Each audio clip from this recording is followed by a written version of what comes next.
ਵਾਹਿਗੁਰੂ ਜੀ।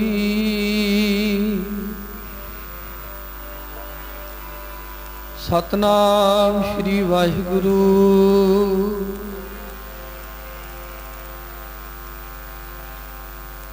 ਜਨਮ ਮਰਨ ਦੁਹੂ ਮੈਂ ਨਾਹੀ, ਜਨ ਪਰ ਉਪਕਾਰੀ ਆਏ।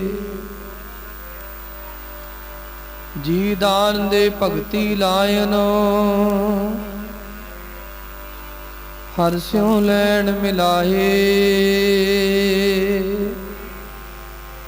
ਜੀ ਦਾਨ ਦੇ ਭਗਤੀ ਲਾਇਨ,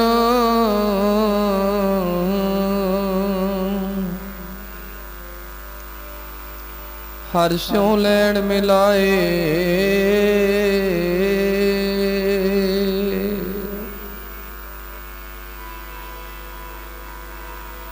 ਆਏ ਨੇ ਜੀ ਜਨ ਪਰ ਉਪਕਾਰੀ, ਆਏ ਨੇ ਜੀ ਜਨ ਪਰ ਉਪਕਾਰੀ।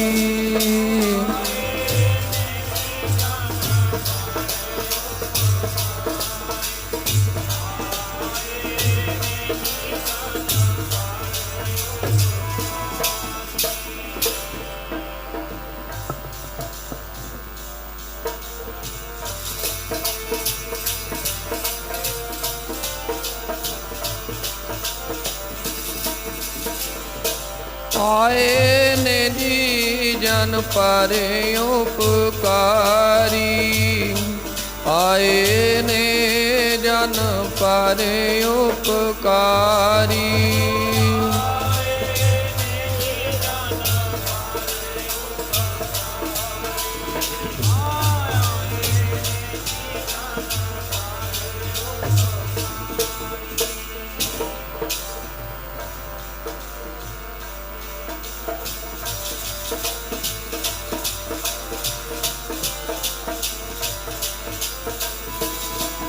ਜਨ ਪਾਰੀ ਉਪਕਾਰੀ, ਆਏ ਪਾਰੀ ਉਪਕਾਰੀ।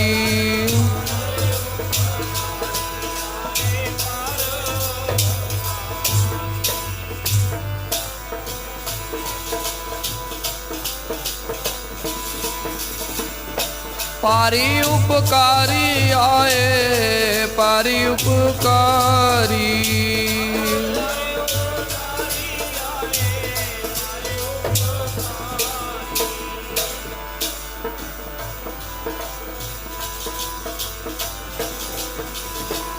ਪਾਰੀ ਉਪਕਾਰੀ, ਆਏ ਪਾਰੀ ਉਪਕਾਰੀ।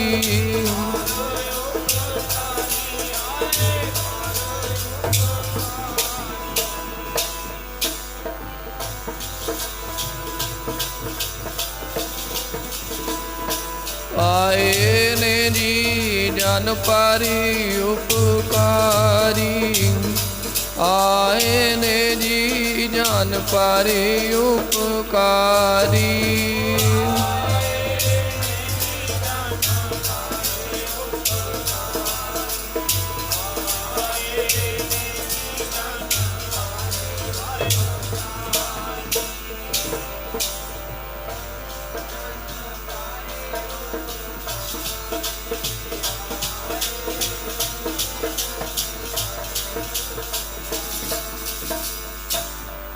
ਤਨ ਤਨ ਤਨ ਜਨ ਆਇਆ, ਜਿਸ ਪ੍ਰਸਾਦ ਸਭ ਜਗਤ ਤਰਾਇਆ।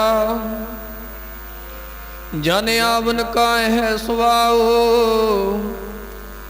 ਜਨ ਕੈ ਸੰਗ ਚਿਤ ਆਵੈ ਨਾਉ। ਆਪ ਮੁਕਤ ਮੁਕਤ ਕਰੈ ਸੰਸਾਰ,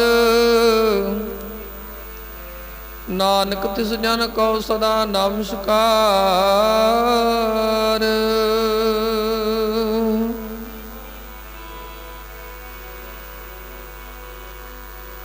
ਨਮਸਕਾਰ ਹੈ ਸਾਡੀ ਐਸੇ ਪਿਆਰਿਆਂ ਨੂੰ, ਨਮਸਕਾਰ ਹੈ ਜੀ ਸਾਡੀ ਐਸੇ ਪਿਆਰਿਆਂ ਨੂੰ।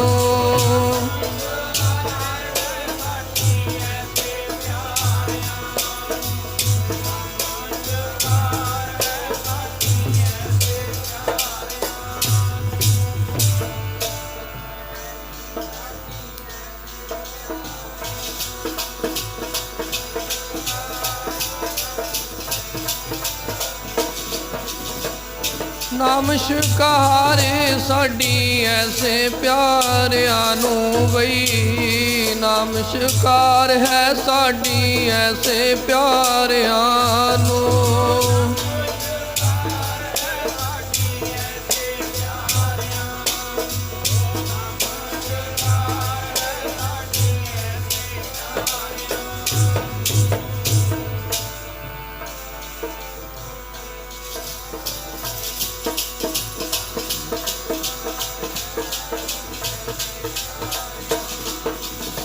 ਧੰਨ ਧੰਨ ਧੰਨ ਜਨ ਆਇਆ ਜਿਸ ਪ੍ਰਸਾਦ ਸਭ, ਜਨ ਆਵਨ ਕਾਇਆ ਹੈ ਸੁਆਓ। ਆਪ ਮੁਕਤ ਮੁਕਤ ਕਰੈ ਸੰਸਾਰ, ਨਾਨਕ ਤਿਸ ਜਨ ਕੋ ਸਦਾ ਨਮਸਕਾਰ।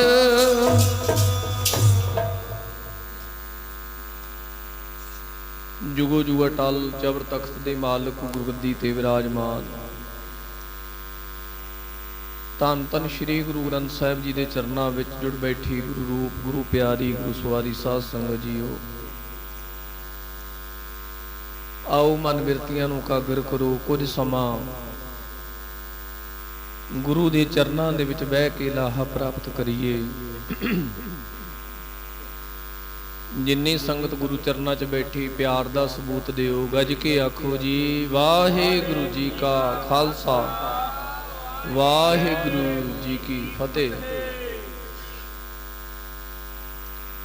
ਸਤਿਗੁਰੂ ਜੀ ਨੇ ਬੜੀ ਮਹਾਨ ਬਖਸ਼ਿਸ਼ ਕੀਤੀ ਹੈ, ਕਿਰਪਾ ਕੀਤੀ ਹੈ। ਆਪਣੇ ਮੁਬਾਰਕ ਚਰਨਾਂ ਦੇ ਵਿੱਚ ਜੁੜ ਬੈਠਣ ਦਾ ਜੋ ਸਮਾਂ ਹੈ ਆਪਾਂ ਸਾਰਿਆਂ ਨੂੰ ਬਖਸ਼ਿਸ਼ ਕੀਤਾ। ਇਹ ਗੁਰੂ ਦੀ ਬਖਸ਼ਿਸ਼ ਹੈ। ਬਖਸ਼ਿਸ਼ ਉਹਨੂੰ ਕਹਿੰਦੇ ਨੇ ਜਿਹੜੀ ਤਰੁੱਠ ਕੇ ਖੁਸ਼ ਹੋ ਕੇ ਕੀਤੀ ਜਾਵੇ।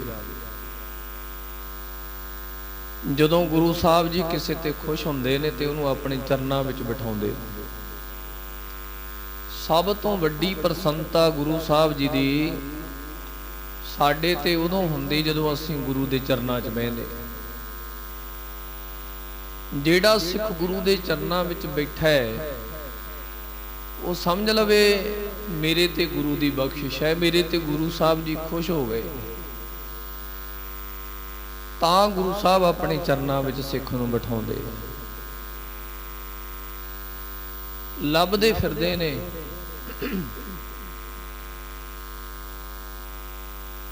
ਲੱਭਦੇ ਫਿਰਦੇ ਨੇ ਸਾਧ ਸੰਗਤ ਜੀ ਇਸ ਸਮੇਂ ਨੂੰ ਵੱਡੇ ਵੱਡੇ ਦੇਵਤੇ, ਕਿਉਂਕਿ ਵਿੱਚ ਸੰਗਤ ਹਰ ਪ੍ਰਭ ਵਸੈ ਜੀਓ। ਕਿਉਂਕਿ ਗੁਰੂ ਸਾਹਿਬ ਕਹਿੰਦੇ ਸੰਗਤ ਦੇ ਵਿੱਚ ਰੱਬ ਦਾ ਵਾਸ ਹੈ। ਰੱਬ ਨੂੰ ਲੱਭਣਾ ਹੈ, ਸੰਗਤ ਵਿੱਚੋਂ ਲੱਭੇਗਾ। ਨਾਰਦ ਦੀ ਜਦੋਂ ਵਿਸ਼ਨੂੰ ਭਗਵਾਨ ਨੂੰ ਲੱਭਦੇ ਲੱਭਦੇ ਗਏ, ਕਿਤੇ ਨਾ ਮਿਲੇ। ਜਦੋਂ ਅਖੀਰ ਵਿੱਚ ਮਿਲੇ ਤੇ ਨਾਰਦ ਮੁਨੀ ਕਹਿੰਦਾ ਹੈ ਵਿਸ਼ਨੂੰ ਭਗਵਾਨ ਨੂੰ, ਬਈ ਮੈਂ ਤੁਹਾਨੂੰ ਬਹੁਤ ਜਗ੍ਹਾ ਤੇ ਲੱਭਿਆ, ਆਪ ਜੀ ਮਿਲੇ ਨਹੀਂ। ਭਗਵਾਨ ਵਿਸ਼ਨੂੰ ਕਹਿਣ ਲੱਗੇ, ਬਈ ਜਦੋਂ ਅਸੀਂ ਕਿਤੇ ਨਾ ਲੱਭੀਏ ਤੇ ਉਦੋਂ ਅਸੀਂ ਸਾਧ ਸੰਗਤ 'ਚ ਹੁੰਦੇ ਹਾਂ। ਇਸੇ ਤਰ੍ਹਾਂ ਸਾਧ ਸੰਗਤ ਜੀ ਰੱਬ ਵੀ, ਜੇ ਰੱਬ ਨੂੰ ਲੱਭਣਾ ਹੈ ਤੇ ਸੰਗਤ ਵਿੱਚ ਰੱਬ ਦਾ ਵਾਸ ਹੈ। ਵਿੱਚ ਸੰਗਤ ਹਰ ਪ੍ਰਭ ਵਸੈ ਜੀਓ। ਗੁਰਬਾਣੀ ਨੇ ਇਸ ਗੱਲ ਦੀ ਇਹ ਸਾਧ ਸੰਗਤ ਤਾਕੀਦ ਕੀਤੀ, ਮੋਹਰ ਲਾਈ ਹੈ ਵੀ ਸੰਗਤ ਵਿੱਚ ਰੱਬ ਹੈ। ਤੇ ਜਿੱਥੇ ਰੱਬ ਆਪ ਹੋਵੇ ਤੇ ਸਾਧ ਸੰਗਤ ਜੀ ਉੱਥੇ ਬਹਿਣਾ ਭਾਗਾਂ ਵਾਲੇ ਨੂੰ ਨਸੀਬ ਹੁੰਦਾ। ਤੇ ਸਾਡੇ ਤਾਂ ਪ੍ਰਤੱਖ ਰੂਪ ਦੇ ਵਿੱਚ ਸ੍ਰੀ ਗੁਰੂ ਗ੍ਰੰਥ ਸਾਹਿਬ ਮਹਾਰਾਜ ਆਪ ਰੱਬ ਨੇ, ਸਰਗੁਣ ਸਰੂਪ ਨੇ ਅਕਾਲ ਪੁਰਖ ਜੀ ਦਾ। ਸੋ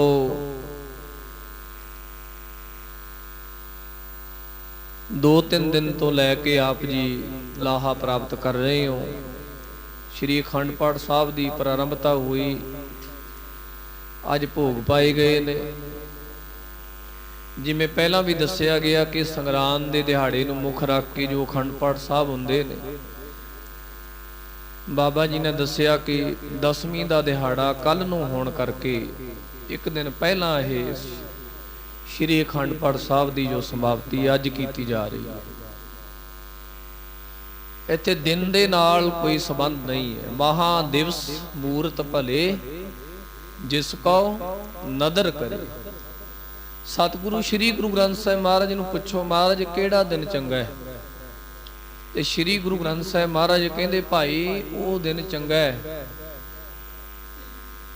ਜਿਸ ਦਿਨ ਦੇ ਵਿੱਚ ਤੈਨੂੰ ਪਰਮੇਸ਼ਰ ਯਾਦ ਆ ਜਾਏ।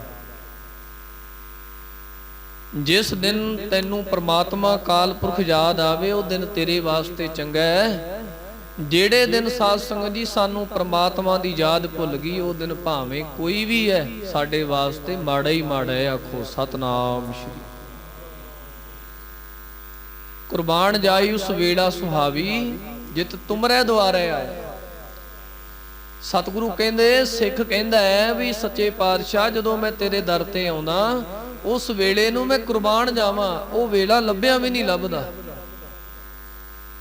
ਉਹ ਵੇਲਾ ਭਾਲਣ ਤੋਂ ਵੀ ਨਹੀਂ ਮਿਲਦਾ। ਕਿਹੜਾ ਵੇਲਾ? ਜਿਹੜੇ ਵੇਲੇ ਤੇ ਸਾਧ ਸੰਗਤ ਜੀ ਅਸੀਂ ਗੁਰੂ ਚਰਨਾਂ ਵਿੱਚ ਆਉਂਦੇ, ਕਿਉਂਕਿ ਗੁਰੂ ਚਰਨਾਂ ਵਿੱਚ ਆਉਣ ਵਾਲਾ ਸਮਾਂ ਸਾਡਾ ਸਫਲ ਹੈ। ਇਸ ਕਰਕੇ ਦਿਨ ਸਾਰੇ ਚੰਗੇ ਨੇ। ਇਹ ਕਿਤੇ ਪੂਰਨਮਾਸ਼ੀ ਦਾ ਦਿਹਾੜਾ, ਕਿਤੇ ਦਸਵੀਂ ਦਾ ਦਿਹਾੜਾ, ਕਿਤੇ ਪੰਚਮੀ ਦਾ ਦਿਹਾੜਾ, ਕਿਸੇ ਮੱਸਿਆ ਦਾ ਦਿਹਾੜਾ, ਕਿਤੇ ਚੌਦਸ ਦਾ ਦਿਹਾੜਾ। ਇਹ ਪੁਰਾਤਨ ਸਮੇਂ ਤੋਂ ਚੱਲਦੇ ਆ ਰਹੇ। ਕਾਰਨ ਕੀ ਸੀ ਕਿ ਉਹਨਾਂ ਸਮਿਆਂ ਦੇ ਵਿੱਚ ਇੱਕ ਤਾਂ ਲੋਕ ਪੜ੍ਹੇ ਲਿਖੇ ਘੱਟ ਸਨ, ਦੂਸਰਾ ਉਹਨਾਂ ਵੇਲਿਆਂ ਦੇ ਵਿੱਚ ਕੈਲੰਡਰ ਆਦਿਕ ਜਿਹੜੇ ਨਹੀਂ ਹੁੰਦੇ ਸਨ। ਲੋਕਾਂ ਨੂੰ ਗਿਆਤ ਕਰਾਉਣ ਵਾਸਤੇ, ਲੋਕਾਂ ਨੂੰ ਸਾਧ ਸੰਗਤ ਜੀ ਇਹ ਗੱਲ ਪੱਕੀ ਕਰਨ ਵਾਸਤੇ ਫਿਰ ਇਹ ਦਿਹਾੜੇ ਰੱਖ ਦਿੱਤੇ ਗਏ, ਸੰਗਤ ਨੂੰ ਇਕੱਤਰ ਕਰਨ ਵਾਸਤੇ। ਫਰਜ਼ ਕਰੋ ਕਿਤੇ ਪੂਰਨਮਾਸ਼ੀ ਦਾ ਦਿਹਾੜਾ ਚੱਲ ਰਿਹਾ ਹੈ। ਹੁਣ ਪੂਰਨਮਾਸ਼ੀ ਸਾਧ ਸੰਗਤ ਜੀ ਪੁਰਾਣੇ ਸਮਿਆਂ ਦੇ ਵਿੱਚ ਬਹੁਤਾਤ ਲੋਕਾਂ ਨੂੰ ਪਤਾ ਨਹੀਂ ਸੀ ਹੁੰਦਾ ਵੀ ਕਿਹੜੀ ਤਰੀਕ ਨੂੰ ਪੂਰਨਮਾਸ਼ੀ ਹੈ, ਪਰ ਚੰਦਰਮਾ ਦਾ ਅੰਦਾਜ਼ਾ ਲਾ ਕੇ ਫਿਰ ਲੋਕਾਂ ਨੂੰ ਪਤਾ ਲੱਗ ਜਾਂਦਾ ਸੀ ਵੀ ਅੱਜ ਪੂਰਨਮਾਸ਼ੀ ਹੈ। ਲੋਕਾਂ ਦੇ ਜੇਨ ਦੇ ਵਿੱਚ ਉਹ ਪੂਰਨਮਾਸ਼ੀ ਬੈਠੀ ਰਹਿੰਦੀ ਸੀ ਵੀ ਪੂਰਨਮਾਸ਼ੀ ਵਾਲੇ ਦਿਨ ਵੀ ਫਲਾਣੀ ਜਗ੍ਹਾ ਹੈ। ਜਿਵੇਂ ਇੱਥੇ ਸੰਗਰਾਂਦ ਹੈ, ਸੰਗਰਾਂਦ ਦਾ ਹਿਸਾਬ ਲੋਕਾਂ ਨੇ ਲਾ ਲੈਣਾ, ਕਿਸੇ ਨੂੰ ਪੁੱਛ ਲੈਣਾ, ਆਖੇ ਸੰਗਰਾਂਦ ਕਿੱਦਣ ਹੈ, ਉਹਨੇ ਕਹਿਣਾ ਕੱਲ ਨੂੰ ਹੈ। ਫਿਰ ਉਹਨੂੰ ਪਤਾ ਲੱਗ ਜਾਂਦਾ ਸੀ ਵੀ ਸੰਗਰਾਂਦ ਕੱਲ ਨੂੰ ਹੈ ਤੇ ਤਰੈ ਪਿੰਡ ਦੇ ਵਿੱਚ ਸੰਗਰਾਂਦ ਵਾਲੇ ਦਿਨ ਕੀਰਤਨ ਹੋਣਾ, ਭੋਗ ਪੈਣਾ। ਇਸ ਤਰ੍ਹਾਂ ਹੀ ਕਿਤੇ ਪੂਰਨਮਾਸ਼ੀ ਦਾ, ਕਿਸੇ ਦਸਵੀਂ ਦਾ, ਇਸ ਤਰ੍ਹਾਂ ਇਹ ਦਿਨ ਪੱਕੇ ਜਿਹੜੇ ਨੇ ਇਹ ਮੁਕਰਰ ਕਰ ਦਿੱਤੇ ਗਏ ਸਨ। ਉਦੋਂ ਤੋਂ ਐਸੇ ਤਰ੍ਹਾਂ ਹੀ ਇਹਨਾਂ ਦਿਨਾਂ ਨੂੰ ਸਾਧ ਸੰਗਤ ਜੀ ਸੀਨੇ ਬਸੀਨੇ ਐਸੇ ਤਰ੍ਹਾਂ ਹੀ ਨਿਭਾਇਆ ਜਾ ਰਿਹਾ। ਸੋ ਆਪਾਂ ਸਾਰੇ ਲਾਹਾ ਲੈ ਰਹੇ ਹਾਂ। ਬਾਬਾ ਜੀ ਨੇ ਸ਼ਬਦ ਪੜ੍ਹਿਆ ਸੀ ਪ੍ਰਾਰੰਭਤਾ ਦੇ ਵਿੱਚ, ਧੰਨ ਧੰਨ ਧੰਨ ਜਨ ਆਇਆ ਜਿਸ ਪ੍ਰਸਾਦ ਸਭ ਜਗਤ ਧਰਾਇਆ। ਸ਼੍ਰੀ ਗੁਰੂ ਅਰਜਨ ਦੇਵ ਮਹਾਰਾਜ ਕਹਿੰਦੇ ਜਿਹਦੀ ਬਖਸ਼ਿਸ਼ ਦੇ ਨਾਲ, ਜਿਹਦੀ ਕਿਰਪਾ ਦੇ ਨਾਲ, ਜਿਹਦੇ ਆਉਣ ਦੇ ਨਾਲ ਸੰਸਾਰ ਦਾ ਉਧਾਰ ਹੋਵੇ, ਸਤਿਗੁਰੂ ਕਹਿੰਦੇ ਨੇ ਉਹ ਇੱਕ ਵਾਰ ਧੰਨ ਨਹੀਂ ਹੈ, ਉਹ 3 ਵਾਰ ਧੰਨ ਹੈ।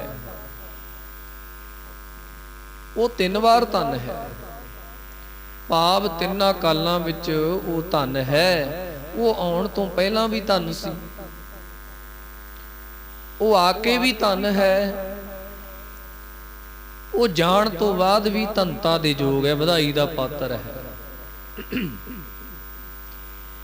ਉਹ 3 ਵਾਰ ਗੁਰੂ ਅਰਜਨ ਦੇਵ ਮਹਾਰਾਜ ਕਹਿੰਦੇ ਉਹ ਧੰਨਤਾ ਦੇ ਯੋਗ ਹੈ, ਜਿਹਦੇ ਆਉਣ ਦੇ ਨਾਲ ਸੰਸਾਰ ਦੇ ਲੋਕਾਂ ਨੂੰ ਰਾਹਤ ਮਿਲਦੀ ਹੈ, ਜਿਹਦੇ ਆਉਣ ਨਾਲ ਸੰਸਾਰ ਦੇ ਲੋਕਾਂ ਦਾ ਭਲਾ ਹੁੰਦਾ ਹੈ।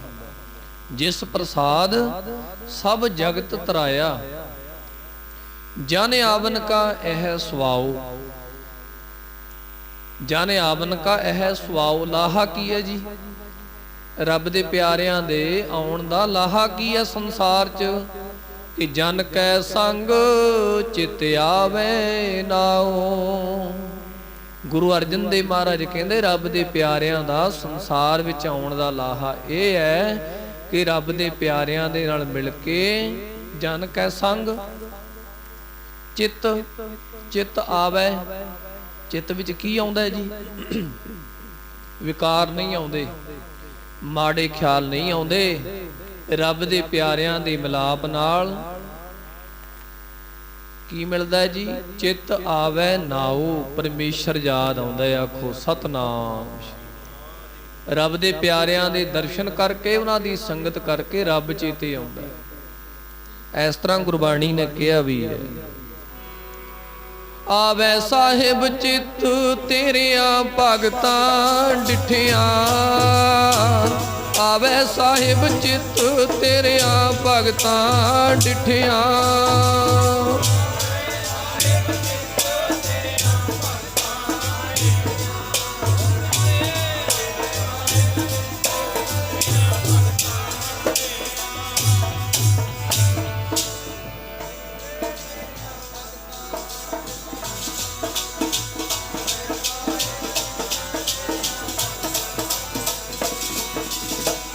ਆਵੇ ਸਾਹਿਬ ਚਿੱਤ ਤੇਰਿਆਂ ਭਗਤਾਂ ਡਿਠਿਆਂ। ਆਵੇ ਸਾਹਿਬ ਚਿੱਤ ਤੇਰਿਆਂ ਭਗਤਾਂ ਡਿਠਿਆਂ।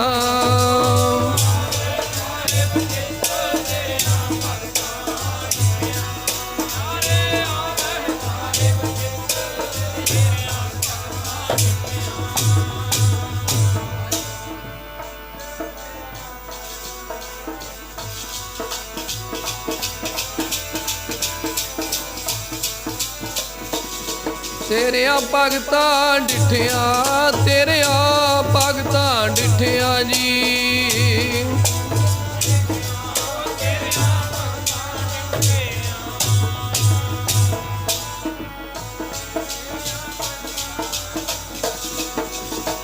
ਆਵੇ ਸਾਹਿਬ ਚਿੱਤ ਤੇਰਿਆਂ ਭਗਤਾਂ ਡਿਠਿਆਂ। ਵਾਹਿਗੁਰੂ ਆਵੇ ਸਾਹਿਬ ਚਿੱਤ ਤੇਰਿਆਂ ਭਗਤਾਂ ਡਿਠਿਆਂ।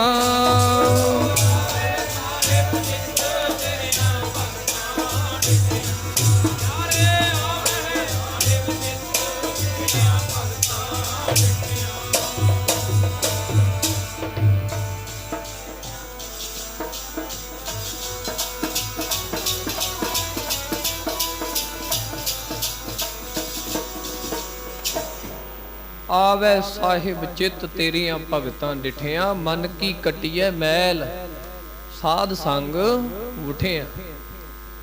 ਜਨ ਕੈ ਸੰਗ ਚਿਤ ਆਵੇ ਨਾਉ, ਆਪ ਮੁਕਤ। ਗੁਰੂ ਅਰਜਨ ਦੇਵ ਮਹਾਰਾਜ ਕਹਿੰਦੇ ਐਸੇ ਜਿਹੜੇ ਭਗਤ ਜਨ ਨੇ, ਲੁਕਾਈ ਨੂੰ ਸੇਧ ਦੇਣ ਵਾਲੇ ਨੂੰ, ਉਹ ਆਪ ਸੰਸਾਰ ਵਿੱਚ ਮੁਕਤ ਹੁੰਦੇ ਨੇ। ਮੁਕਤ ਤੋਂ ਭਾਵ ਵੀ ਉਹਨਾਂ ਦਾ ਜੀਵਨ ਸਫਲ ਹੁੰਦਾ ਹੈ। ਤੇ ਜਿਹੜਾ ਆਪ ਮੁਕਤ ਹੋਵੇ ਤੇ ਦੂਸਰਿਆਂ ਨੂੰ ਵੀ ਮੁਕਤ ਕਰਨ ਦੇ ਯੋਗ ਬਣਾ ਦਿੱਤਾ ਜਾਂਦਾ, ਉਹ ਬਣਾ ਦਿੰਦਾ। ਜਿਹੜਾ ਆਪ ਕਾਰੀਗਰ ਹੈ ਉਹ ਦੂਸਰੇ ਨੂੰ ਕਾਰੀਗਰ ਬਣਾ ਹੀ ਦਊਗਾ। ਜਿਹੜਾ ਕੰਮ ਅਸੀਂ ਸਿੱਖਿਆ ਉਹ ਦੂਸਰੇ ਨੂੰ ਅਸੀਂ ਸਿਖਾ ਸਕਦੇ ਹਾਂ। ਇਸ ਕਰਕੇ ਰੱਬ ਦੇ ਪਿਆਰੇ ਗੁਰੂ ਅਰਜਨ ਸਾਹਿਬ ਕਹਿੰਦੇ ਆਪ ਮੁਕਤ ਨੇ, ਮੁਕਤ ਕਰੈ ਸੰਸਾਰ। ਸੰਸਾਰ ਨੂੰ ਮੁਕਤੀ ਦੇਣ ਦੇ ਯੋਗ ਹੁੰਦੇ ਨੇ। ਜਿਹੜਾ ਅਧਿਕਾਰੀ ਬਣ ਜਾਂਦਾ ਉਹਨੂੰ ਮੁਕਤ ਕਰ ਦਿੰਦੇ ਨੇ। ਤੇ ਸਤਿਗੁਰੂ ਗੁਰੂ ਅਰਜਨ ਦੇਵ ਮਹਾਰਾਜ ਕਹਿੰਦੇ ਨਾਨਕ ਤਿਸ ਜਨ ਕੋ ਸਦਾ ਨਮਸਕਾਰ। ਐਸੇ ਪਿਆਰੇ ਨੂੰ ਗੁਰੂ ਅਰਜਨ ਦੇਵ ਜੀ ਨਮਸਕਾਰ ਕਰਦੇ ਨੇ। ਐਸੇ ਪਿਆਰੇ ਨੂੰ ਗੁਰੂ ਅਰਜਨ ਦੇਵ ਮਹਾਰਾਜ ਮੱਥਾ ਟੇਕਦੇ, ਨਮਸਕਾਰ ਕਰਦੇ ਨੇ, ਸਿਜਦਾ ਕਰਦੇ ਨੇ, ਜਿਹਦੇ ਆਉਣ ਦੇ ਨਾਲ ਸੰਸਾਰ ਦਾ ਭਲਾ ਹੋ ਜਾਂਦਾ ਹੈ। ਐਸੇ ਹੀ ਭਲਾ ਕਰਨ ਵਾਲੇ ਮਹਾਨ ਸ਼ਖਸ, ਮਹਾਨ ਤਪਸਵੀ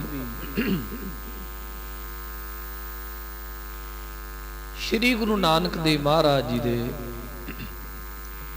ਵੱਡੇ ਸੁਪੁੱਤਰ बाबा श्री चंद जी ਦਾ ਅੱਜ जन्म ਦਿਹਾੜਾ है।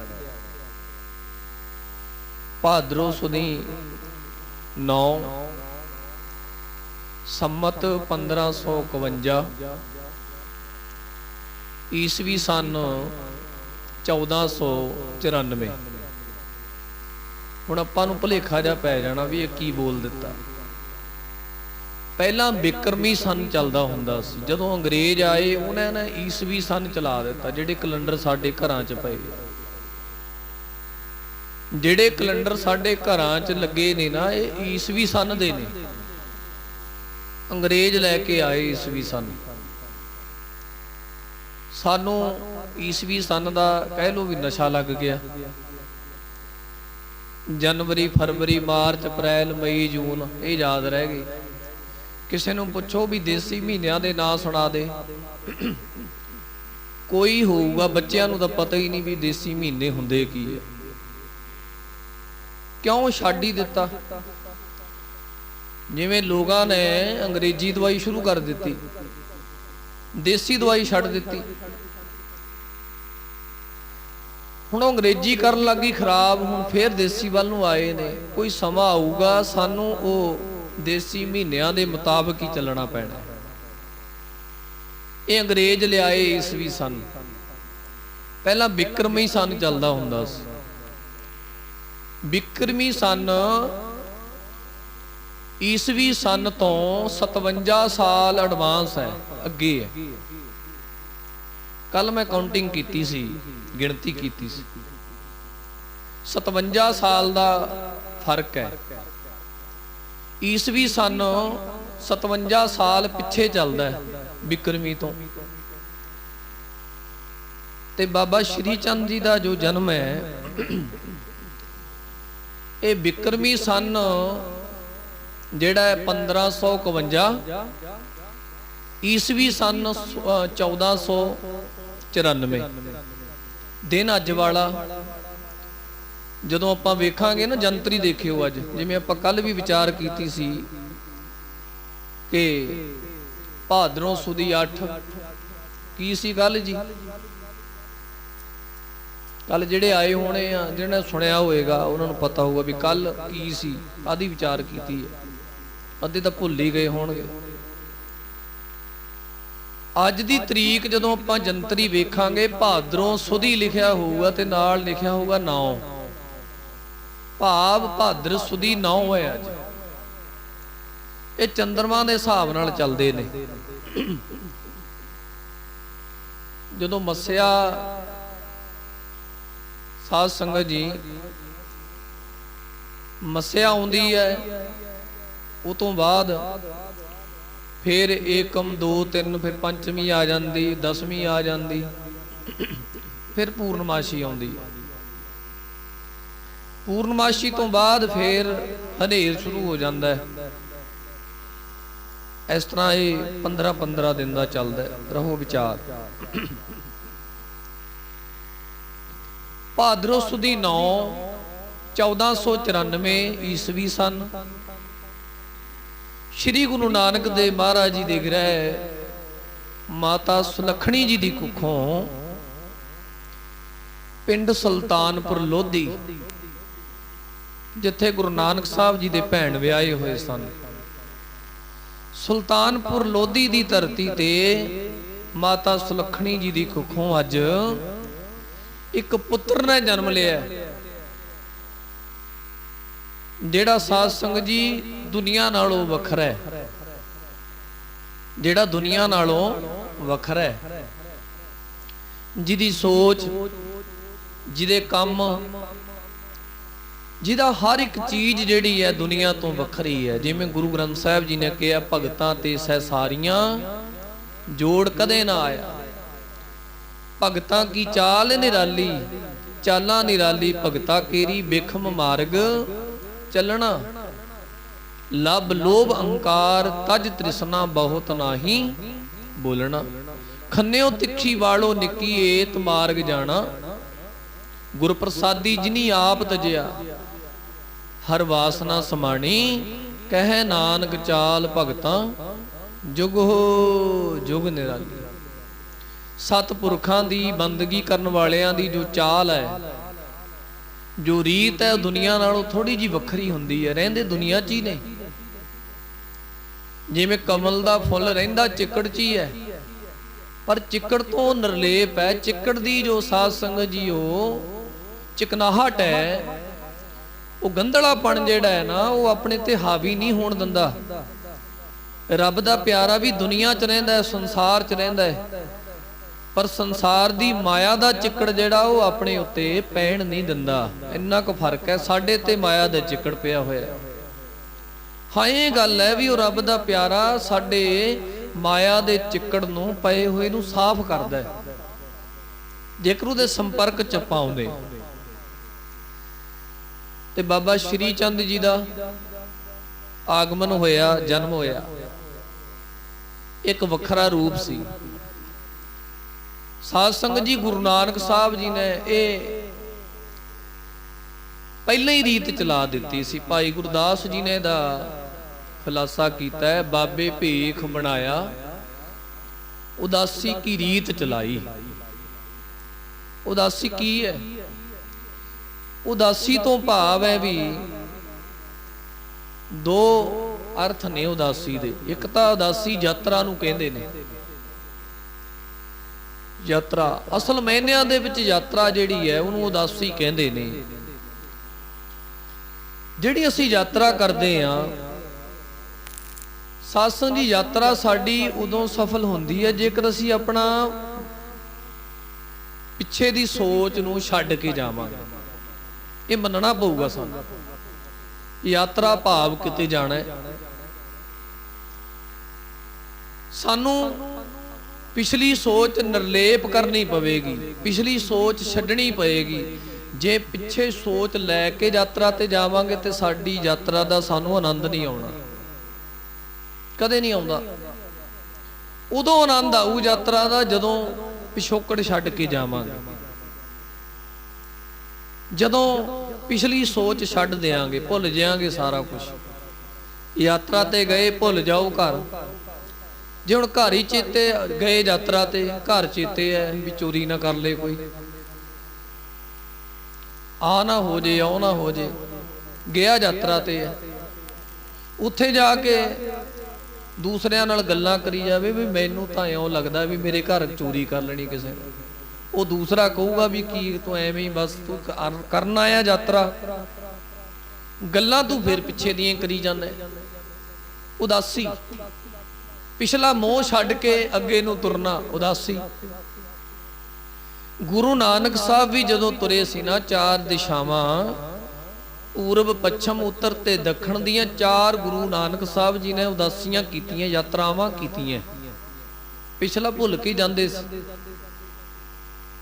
ਪਿਛਲਾ ਸਾਰਾ ਕੁਝ ਭੁੱਲ ਕੇ ਤੁਰਦੇ ਸੀ, ਨਿਰਲੇਪ ਹੋ ਕੇ ਤੁਰਦੇ ਸੀ। ਬਾਬੇ ਭੇਖ ਬਣਾਇਆ, ਉਦਾਸੀ ਕੀ ਰੀਤ ਚਲਾਈ। ਗੁਰੂ ਨਾਨਕ ਸਾਹਿਬ ਨੇ ਰੀਤ ਚਲਾਈ। ਤੇ ਅੱਜ ਗੁਰੂ ਨਾਨਕ ਦੇ ਘਰ ਐਸਾ ਪੁੱਤਰ ਪੈਦਾ ਹੋਇਆ ਜਿਹੜਾ ਇਸ ਉਦਾਸੀ ਦੀ ਰੀਤ ਨੂੰ ਅੱਗੇ ਵਧਾਵੇਗਾ। ਬਹੁਤਾਤ ਸਿੱਖ ਧਰਮ ਦੇ ਵਿੱਚ ਗੁਰੂ ਨਾਨਕ ਸਾਹਿਬ ਜੀ ਦੇ ਪੁੱਤਰ ਬਾਬਾ ਸ਼੍ਰੀ ਚੰਦ ਜੀ ਨੂੰ ਮੰਨਦੇ ਨਹੀਂ, ਉਹਨਾਂ ਤੋਂ ਮੁਨਕਰ ਨੇ। ਉਹਨਾਂ ਦਾ ਕਹਿਣਾ ਇਹ ਹੈ ਵੀ ਸ਼੍ਰੀ ਚੰਦ ਜੀ ਜਿਹੜੇ ਨੇ ਉਹ ਗੁਰੂ ਨਾਨਕ ਸਾਹਿਬ ਜੀ ਤੋਂ ਉਲਟ ਚੱਲੇ। ਗੁਰੂ ਨਾਨਕ ਸਾਹਿਬ ਜੀ ਦਾ ਉਹਨਾਂ ਨੇ ਕਹਿਣਾ ਨਹੀਂ ਮੰਨਿਆ, ਆਪਣਾ ਵੱਖਰਾ ਪੰਥ ਤੋਰ ਕੇ ਉਹ ਗੁਰੂ ਨਾਨਕ ਸਾਹਿਬ ਤੋਂ ਬਰਖਲਾਫ ਹੀ ਚੱਲੇ। ਤੁਹਾਡਿਆਂ ਸਾਰਿਆਂ ਕੋਲ ਗੁਰੂ ਨਾਨਕ ਦੇ ਮਹਾਰਾਜ ਸੱਚੇ ਪਾਤਸ਼ਾਹ ਜੀ ਦਾ ਜੀਵਨ ਹੈ, ਮੋਬਾਈਲਾਂ ਵਿੱਚ ਵੀ ਹੈ, ਪੋਥੀਆਂ ਵਿੱਚ ਵੀ ਹੈ। ਕਦੇ ਕਿਸੇ ਗੁਰੂ ਨਾਨਕ ਸਾਹਿਬ ਜੀ ਦੇ ਇਤਿਹਾਸ ਦੇ ਕਿਸੇ ਪੰਨੇ ਵਿੱਚ ਗੁਰੂ ਨਾਨਕ ਸਾਹਿਬ ਜੀ ਵੱਲੋਂ ਬਾਬਾ ਸ਼੍ਰੀ ਚੰਦ ਜੀ ਨੂੰ ਕੋਈ ਝਿੜਕ ਨਹੀਂ ਵੱਜੀ, ਕਦੇ ਦੁਰਕਾਰਿਆ ਨਹੀਂ ਗਿਆ। ਸਗੋਂ ਬਾਬਾ ਸ਼੍ਰੀ ਚੰਦ ਜੀ ਦਾ ਜੀਵਨ ਪੜ੍ਹੋ, ਜਾਂ ਆਪਣਾ ਗੁਰੂ ਨਾਨਕ ਸਾਹਿਬ ਤੋਂ ਲੈ ਕੇ ਛੇਵੇਂ ਪਾਤਸ਼ਾਹ ਸ਼੍ਰੀ ਗੁਰੂ ਹਰਗੋਬਿੰਦ ਸਾਹਿਬ ਮਹਾਰਾਜ ਤੱਕ ਦਾ ਜੀਵਨ ਪੜ੍ਹੋ, ਬਾਬਾ ਸ਼੍ਰੀ ਚੰਦ ਜੀ ਦਾ ਰੋਲ ਬਹੁਤ ਜਗ੍ਹਾ ਆਇਆ ਹੈ। ਬਹੁਤ ਸਾਰੇ ਐਸੇ ਇਕੱਠ ਸੀ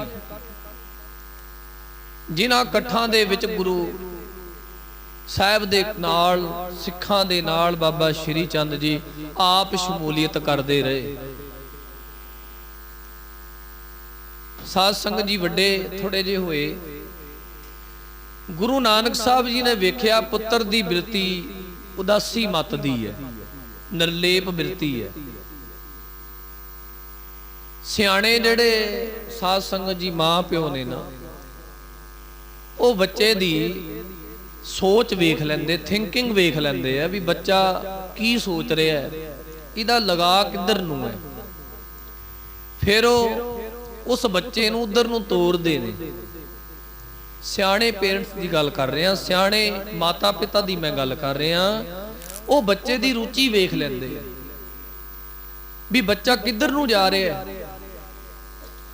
ਇਹਨੂੰ ਗੇਮਿੰਗ ਦਾ ਸ਼ੌਂਕ ਹੈ, ਇਹ ਖੇਡਣਾ ਚਾਹੁੰਦਾ ਹੈ। ਉਹਨੂੰ ਉਸੇ ਤਰ੍ਹਾਂ ਦੀਆਂ ਚੀਜ਼ਾਂ ਮੈਂ ਕਈ ਵਾਰ ਵੇਖਿਆ ਘਰਾਂ 'ਚ।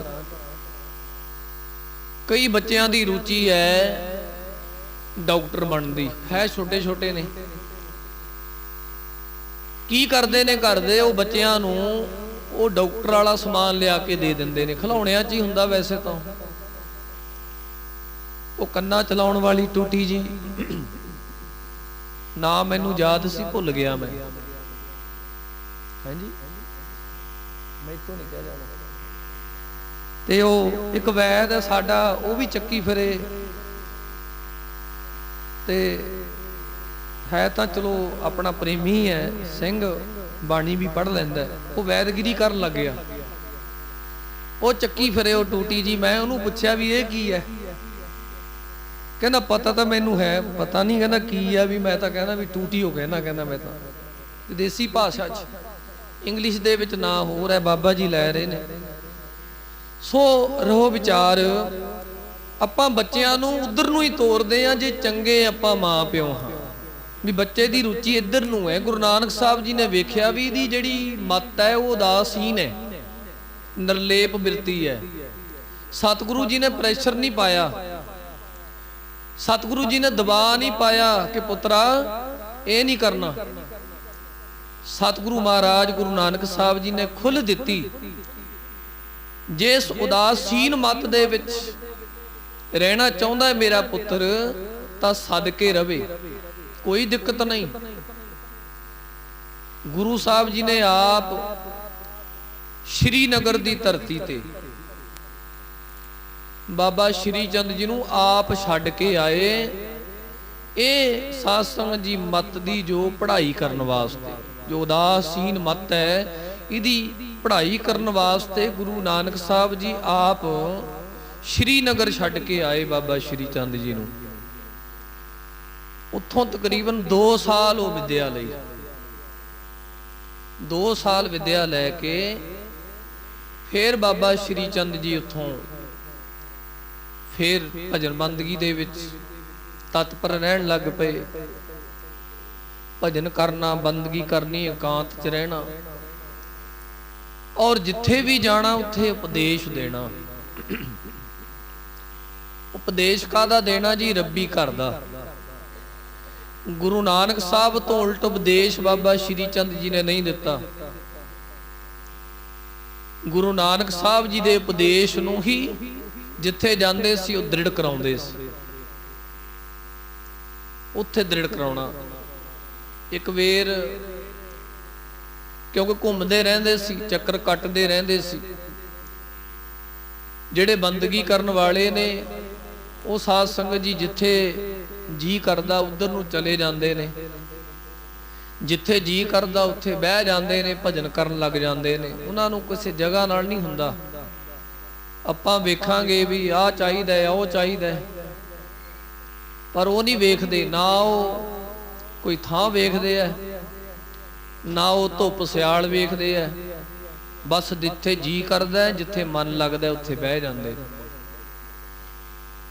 ਚੱਕਰ ਕੱਟਦੇ ਕੱਟਦੇ ਅੱਜ ਬਾਬਾ ਸ਼੍ਰੀ ਚੰਦ ਜੀ, ਕਿਉਂਕਿ ਸਮਾਂ ਆਪਣੇ ਕੋਲ ਥੋੜਾ ਜਿਹਾ ਰਹਿ ਗਿਆ, ਬਾਬਾ ਜੀ ਦਾ ਜੀਵਨ ਬਹੁਤ ਵੱਡਾ ਹੈ।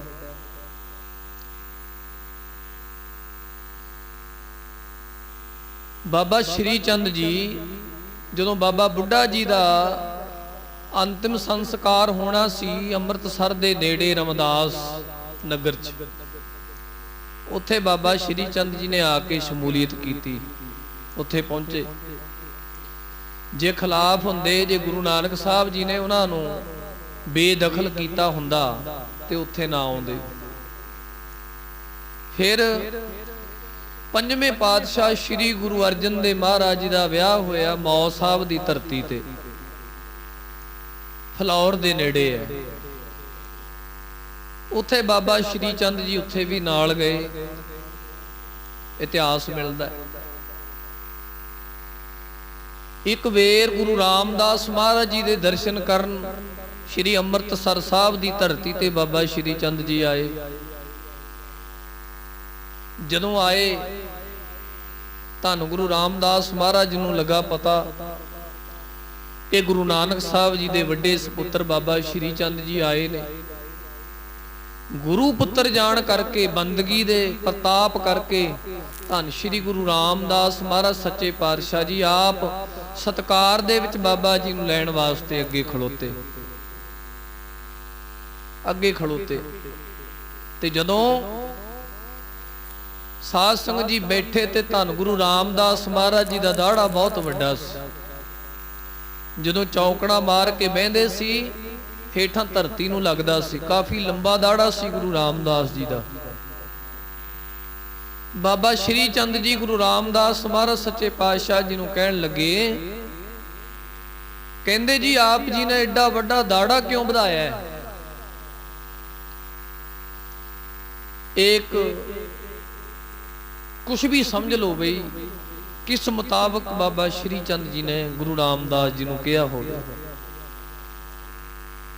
ਜਦੋਂ ਗੁਰੂ ਰਾਮਦਾਸ ਜੀ ਨੂੰ ਕਿਹਾ ਕਿ ਪਾਤਸ਼ਾਹ ਜੀ ਆਪ ਜੀ ਨੇ ਏਡਾ ਵੱਡਾ ਦਾੜਾ ਕਿਉਂ ਵਧਾਇਆ ਹੋਇਆ ਹੈ? ਸ਼੍ਰੀ ਗੁਰੂ ਰਾਮਦਾਸ ਮਹਾਰਾਜ ਸੱਚੇ ਪਾਤਸ਼ਾਹ ਜੀ ਨਾਲੇ ਤਾਂ ਆਪਣੇ ਦਾੜੇ ਨੂੰ ਪਕੜ ਕੇ ਬਾਬਾ ਸ਼੍ਰੀ ਚੰਦ ਜੀ ਦੇ ਚਰਨ ਸਾਫ਼ ਕਰਨ ਲੱਗ ਗਏ ਤੇ ਨਾਲੇ ਬਚਨ ਕੀਤਾ, ਕਹਿੰਦੇ ਤੁਹਾਡੇ ਵਰਗੇ ਸਤਿਪੁਰਖਾਂ ਦੇ ਚਰਨ ਸਾਫ਼ ਕਰਨ ਵਾਸਤੇ ਵਧਾਇਆ। ਆਖੋ ਸਤਨਾਮ। ਤੁਹਾਡੇ ਵਰਗੇ ਸਤਿਪੁਰਖਾਂ ਦੇ ਕੇਸਾਂ ਕਾ ਕਰ ਚਬਰ ਢੁਲਾਵਾਂ, ਚਰਨ ਧੂੜ ਮੁਖ ਲਾਈ। ਤੁਹਾਡੇ ਵਰਗੇ ਮਹਾਂਪੁਰਖਾਂ ਦੇ ਚਰਨ ਸਾਫ਼ ਕਰਨ ਵਾਸਤੇ ਇਹ ਦਾੜਾ ਵਧਾਇਆ। ਜਦੋਂ ਗੁਰੂ ਰਾਮਦਾਸ ਜੀ ਨੇ ਇੰਨੀ ਨਿਮਰਤਾ ਦਾ ਬਚਨ ਬਾਬਾ ਸ਼੍ਰੀ ਚੰਦ ਨੂੰ ਕਿਹਾ ਨਾ, ਅੱਗੋਂ ਬਾਬਾ ਸ਼੍ਰੀ ਚੰਦ ਜੀ ਪਤਾ ਕੀ ਕਹਿੰਦੇ ਗੁਰੂ ਰਾਮਦਾਸ ਜੀ ਨੂੰ? ਆਖਣ ਲੱਗੇ, ਪਾਤਸ਼ਾਹ ਜੀ ਤੁਹਾਡੀ ਇਸ ਨਿਮਰਤਾ ਨੇ ਗੁਰੂ ਨਾਨਕ ਦੀ ਗੱਦੀ ਦੇ ਵਾਰਸ ਬਣਾਤਾ ਤੁਹਾਨੂੰ। ਅਸੀਂ ਰਹਿ ਗਏ ਖਾਲੀ, ਅਸੀਂ ਪਿਤਾ ਗੁਰੂ ਜੀ ਦੇ ਬਚਨ ਨਹੀਂ ਕਮਾਏ, ਅਸੀਂ ਪਿਤਾ ਗੁਰੂ ਜੀ ਦੀ ਸੇਵਾ ਨਹੀਂ ਕੀਤੀ, ਉਹਨਾਂ ਦੇ ਬਚਨਾਂ ਨੂੰ ਸੱਤ ਕਰਕੇ ਨਹੀਂ ਜਾਣਿਆ। ਇਸ ਕਰਕੇ ਅਸੀਂ ਗੁਰੂ ਨਾਨਕ ਦੀ ਗੱਦੀ ਤੋਂ ਵਾਂਝੇ ਰਹਿ ਗਏ, ਭਾਵੇਂ ਕਿ ਗੁਰੂ ਪੁੱਤਰ ਸਾਂ। ਆਪ ਜੀ ਨੇ ਸੇਵਾ ਕਰਕੇ ਆਪਾ ਭਾਵ ਖਤਮ ਕਰਕੇ ਗੁਰੂ ਨਾਨਕ ਦੀ ਜੋਤ ਆਪਣੇ ਵਿੱਚ ਧਰ ਲਈ। ਤਾਈਓ ਗੁਰੂ ਨਾਨਕ ਦੀਆਂ ਖੁਸ਼ੀਆਂ ਤੁਹਾਡੀ ਝੋਲੀ 'ਚ ਪਈਆਂ, ਕਿਉਂਕਿ ਤੁਸੀਂ ਨਿਮਰਤਾ 'ਚ ਰਹਿ ਕੇ ਗੁਰੂ ਦੇ ਬਚਨ ਕਮਾਏ। ਅਸੀਂ ਇਹ ਹੰਕਾਰ 'ਚ ਰਹੇ ਕਿ ਅਸੀਂ ਗੁਰੂ ਪੁੱਤਰ ਹਾਂ। ਜਦੋਂ ਵੀ ਗੁਰੂ ਨਾਨਕ ਸਾਹਿਬ ਜੀ ਨੇ ਕੋਈ ਬਚਨ ਕਰਨਾ, ਅਸੀਂ ਉਸ ਬਚਨ ਤੋਂ ਮੁਨਕਰ ਹੋ ਜਾਣਾ। ਪਰ ਆਪ ਜੀ ਨੇ ਆਪ ਤੋਂ ਪਹਿਲਾਂ ਗੁਰੂ ਰਾਮਦਾਸ ਮਹਾਰਾਜ ਜੀ, ਆਪ ਜੀ ਤੋਂ ਪਹਿਲਾਂ ਗੁਰੂ ਅਮਰਦਾਸ, ਗੁਰੂ ਅੰਗਦ ਦੇਵ ਮਹਾਰਾਜ ਨੇ ਗੁਰੂ ਸਾਹਿਬ ਸੱਚੇ ਪਾਤਸ਼ਾਹ ਜੀ ਦੀਆਂ ਖੁਸ਼ੀਆਂ ਲਈਆਂ, ਉਹਨਾਂ ਦੀ ਸੇਵਾ ਕਰਕੇ ਨਿਮਰਤਾ ਭਾਵ ਵਿਖਾ ਕੇ ਅੱਜ ਤੁਸੀਂ ਵੀ ਇਹ ਗੱਲ ਸਾਬਤ ਕਰ ਦਿੱਤੀ ਕਿ ਇਹ ਗੁਰੂ ਨਾਨਕ ਦੀ ਗੱਦੀ ਨਿਮਰਤਾ ਦੇ ਨਾਲ ਹੀ ਪ੍ਰਾਪਤ ਹੋਣ ਵਾਲੀ ਹੈ, ਨੀਵਾਂ ਹੋ ਕੇ। ਕਿਉਂਕਿ ਸਾਧ ਸੰਗਤ ਜੀ ਜਿੰਨਾ ਦਰਖਤ ਫਲਦਾਰ ਹੋ ਜਾਂਦਾ ਹੈ, ਉਨਾ ਹੀ ਨੀਵਾਂ ਹੋ ਜਾਂਦਾ ਹੈ। ਗੁਰੂ ਸਾਹਿਬ ਜੀ ਨੇ ਵੀ ਇਹ ਬਚਨ ਕੀਤਾ ਹੈ, ਫਲ ਨੀਵਿਆਂ ਰੁੱਖਾਂ ਨੂੰ ਲੱਗਦੇ, ਉੱਚਾ ਹੋ ਕੇ ਮਾਣ ਨਾ ਕਰੀਏ। ਨੀਵਿਆਂ ਰੁੱਖਾਂ ਨੂੰ ਲੱਗਦੇ, ਉੱਚਾ ਹੋ ਕੇ ਮਾਣ ਨਾ ਕਰੀਏ।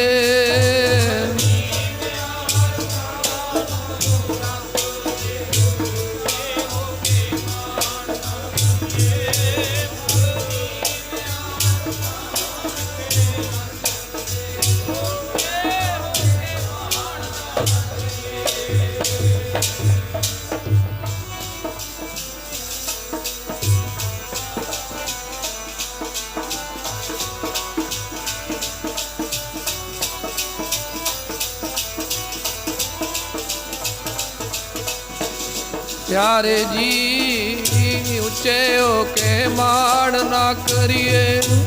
प्यारे हो ऊंचे हो के माण ना करिए।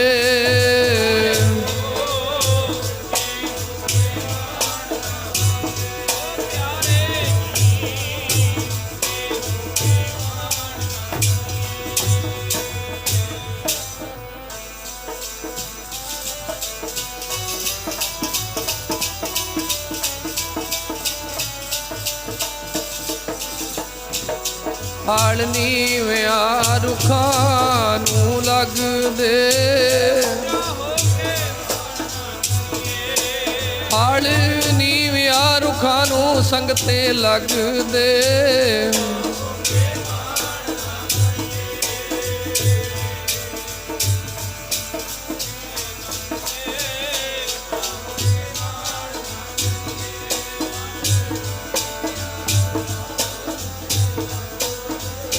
ਚਾਹੋ ਕੇ ਮਾਣ ਨਾ ਕਰੀਏ। ਨਿਵੇ ਸੋ ਗੌਰਾ ਹੋਏ। ਕਹਿੰਦੇ ਸੱਚੇ ਪਾਤਸ਼ਾਹ ਤੁਸੀਂ ਨੀਵੇਂ ਹੋ ਕੇ ਸਾਰਾ ਕੁਝ ਲੁੱਟ ਲਿਆ, ਅਸੀਂ ਗੁਰੂ ਪੁੱਤਰੀ ਸਮਝਦੇ ਹੋਏ ਆਪਣੇ ਆਪ ਨੂੰ ਖਾਲੀ ਦੇ ਖਾਲੀ ਰਹਿ ਗਏ। ਅੱਗੇ ਗੁਰੂ ਸਾਧ ਸੰਗਤ ਜੀ ਗੁਰੂ ਰਾਮਦਾਸ ਜੀ ਨੇ ਹੱਥ ਜੋੜੇ, ਆਖਣ ਲੱਗੇ ਬਾਬਾ ਜੀ ਆਪ ਜੀ ਦੀ ਵੀ ਬੰਦਗੀ ਬੇਅੰਤ ਹੈ, ਆਪ ਜੀ ਦੀ ਰੀਸ ਅਸੀਂ ਨਹੀਂ ਕਰ ਸਕਦੇ, ਤੁਸੀਂ ਗੁਰੂ ਪੁੱਤਰ ਹੋ। ਗੁਰੂ ਅੰਗਦ ਦੇ ਮਹਾਰਾਜ ਜੀ ਨੇ ਵੀ ਸਤਿਕਾਰ ਕੀਤਾ ਹੈ, ਗੁਰੂ ਅਮਰਦਾਸ ਮਹਾਰਾਜ ਜੀ ਨੇ ਵੀ ਸਤਿਕਾਰ ਦਿੱਤਾ ਹੈ ਬਾਬਾ ਸ਼੍ਰੀ ਚੰਦ ਜੀ ਨੂੰ, ਗੁਰੂ ਅਰਜਨ ਦੇ ਮਹਾਰਾਜ ਨੇ ਵੀ ਸਤਿਕਾਰ ਦਿੱਤਾ ਹੈ। ਛੇਵੇਂ ਪਾਤਸ਼ਾਹ ਧੰਨ ਸ਼੍ਰੀ ਗੁਰੂ ਹਰਗੋਬਿੰਦ ਸਾਹਿਬ ਮਹਾਰਾਜ ਨੇ ਤਾਂ ਆਪਣਾ ਇੱਕ ਪੁੱਤਰ ਹੀ ਬਾਬਾ ਜੀ ਦੀ ਝੋਲੀ ਚ ਪਾ ਦਿੱਤਾ ਸੀ। ਆਖੋ ਸਤਨਾਮ। ਜੇ ਬੇਦਖਲ ਹੁੰਦੇ, ਜੇ ਬੇਦਖਲ ਹੁੰਦੇ ਤੇ ਸਾਧ ਸੰਗਤ ਜੀ ਫਿਰ ਗੁਰੂ ਸਾਹਿਬਾਨਾਂ ਨੇ ਮੂੰਹ ਨਹੀਂ ਸੀ ਲਾਉਣਾ। ਗੁਰੂ ਹਰਗੋਬਿੰਦ ਸਾਹਿਬ ਮਹਾਰਾਜ ਜੀ ਨੇ ਆਪਣੇ ਸੁਪੁੱਤਰ ਵੱਡੇ ਸੁਪੁੱਤਰ ਬਾਬਾ ਗੁਰਦਿੱਤਾ ਜੀ ਨੂੰ ਬਾਬਾ ਸ਼੍ਰੀ ਚੰਦ ਜੀ ਦੀ ਝੋਲੀ ਚ ਪਾਇਆ, ਅੱਜ ਤੋਂ ਤੁਹਾਡਾ ਹੈ। ਤੇ ਬਾਬਾ ਸ਼੍ਰੀ ਚੰਦ ਜੀ ਤੋਂ ਬਾਅਦ ਬਾਬਾ ਗੁਰਦਿੱਤਾ ਜੀ ਨੇ ਇਹ ਸਾਧ ਸੰਗਤ ਜੀ ਜਿਹੜੀ ਏ ਬਾਬਾ ਸ਼੍ਰੀ ਚੰਦ ਜੀ ਦੀ ਜੋ ਪਰੰਪਰਾ ਸੀ ਉਹਨੂੰ ਸੰਭਾਲਣਾ ਕੀਤਾ। ਬਾਬਾ ਗੁਰਦਿੱਤਾ ਜੀ ਦਾ ਸਥਾਨ ਕੀਰਤਪੁਰ ਸਾਹਿਬ ਦੀ ਧਰਤੀ ਤੇ, ਹੇਠਾਂ ਬਾਬਾ ਸ਼੍ਰੀ ਚੰਦ ਜੀ ਦਾ ਸਥਾਨ ਹੈ, ਇੱਧਰ ਪਤਾਲਪੁਰੀ ਹੈ ਜਿੱਥੇ ਫੁੱਲ ਪਾ ਕੇ ਆਉਂਦੇ ਆਪਾਂ। ਉਹ ਤੋਂ ਇੱਧਰਲੇ ਪਾਸੇ ਚੜ੍ਹਦੇ ਵਾਲੇ ਪਾਸੇ ਹੇਠਾਂ ਬਾਬਾ ਸ਼੍ਰੀ ਚੰਦ ਜੀ ਦਾ ਸਥਾਨ ਹੈ, ਜਿੱਥੇ ਆਪਣੇ ਪੰਜ ਭੌਤਿਕ ਸਰੀਰ ਦਾ ਪਰਿਤਿਆਗ ਕੀਤਾ। ਕੀਰਤਪੁਰ ਸਾਹਿਬ ਦੀ ਧਰਤੀ ਤੇ ਪਰਿਤਿਆਗ ਕੀਤਾ ਬਾਬਾ ਸ਼੍ਰੀ ਚੰਦ ਜੀ ਨੇ। ਜਿਹੜੀ ਲਿਖੀ ਹੈ ਡੇਟ ਉਹਦੇ ਮੁਤਾਬਕ 135 ਸਾਲ ਬਣਦੇ ਨੇ ਉਮਰ ਟੋਟਲ। ਕਈ ਵਿਦਵਾਨਾਂ ਦੇ ਕਹਿਣ ਮੁਤਾਬਕ 151 ਸਾਲ ਉਮਰ ਭੋਗ ਕੇ ਬਾਬਾ ਸ਼੍ਰੀ ਚੰਦ ਜੀ ਜੋਤੀ ਜੋਤ ਸਮਾਏ। ਕੀਰਤਪੁਰ ਸਾਹਿਬ ਬਾਬਾ ਸ਼੍ਰੀ ਚੰਦ ਜੀ ਦੇ ਸਥਾਨ ਤੇ ਉੱਤੇ ਬਾਬਾ ਗੁਰਦਿੱਤਾ ਜੀ ਦਾ ਸਥਾਨ ਹੈ, ਤੁਸੀਂ ਗਏ ਵੀ ਹੋਵੋਗੇ।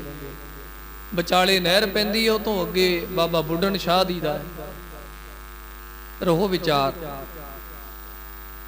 ਸਾਰੇ ਗੁਰੂ ਸਾਹਿਬਾਨ ਸਤਿਕਾਰ ਕਰਦੇ ਰਹੇ। ਬਾਬਾ ਬੁੱਢਾ ਜੀ ਦਾ ਸੰਸਕਾਰ ਹੋਇਆ, ਉੱਥੇ ਸ਼ਮੂਲੀਅਤ ਕੀਤੀ। ਗੁਰੂ ਅਰਜਨ ਦੇਵ ਮਹਾਰਾਜ ਜੀ ਦਾ ਵਿਆਹ ਸੀ ਮੌ ਸਾਹਿਬ, ਉੱਥੇ ਬਾਬਾ ਜੀ ਗਏ। ਤੇ ਜਦੋਂ ਸਾਧ ਸੰਗਤ ਜੀ ਬੇਅੰਤ ਜਦੋਂ ਬਾੜ ਸਾਹਿਬ ਰਹੇ ਪਠਾਨਕੋਟ ਦੇ ਕੋਲ, ਉੱਥੇ ਤਕਰੀਬਨ 61-62 ਸਾਲ ਬਾਬਾ ਸ਼੍ਰੀ ਚੰਦ ਜੀ ਨੇ ਉੱਥੇ ਰਹਿ ਕੇ ਬੰਦਗੀ ਕੀਤੀ। ਬਹੁਤ ਵੱਡਾ ਸਥਾਨ ਬਣਿਆ ਪਠਾਨਕੋਟ ਦੇ ਨੇੜੇ, ਜਿਹਨੂੰ 62 ਸਾਹਿਬ ਕਹਿੰਦੇ।